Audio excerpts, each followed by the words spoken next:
Prabhas fans అందరికీ good news. ఎందుకంటే కల్కి సినిమా హిట్ అనమాట. చాలా బాగుంది. మేము కానీ ఈరోజు వెళ్ళాము.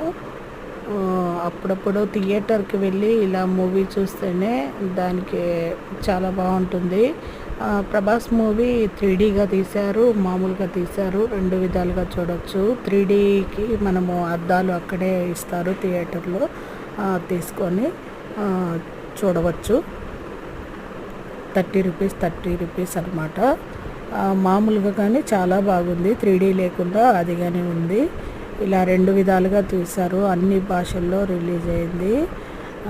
ప్రభాస్ లుక్ వేరేగా ఉంది. అసలు వేరే లోకానికి వెళ్ళినట్టుంది. మన ఫ్యూచర్ ప్లాన్లన్నీ దీంట్లో ఉన్నాయి. తప్పకుండా అందరూ చూడండి, లైక్ చేయండి, సబ్స్క్రైబ్ చేసుకోండి.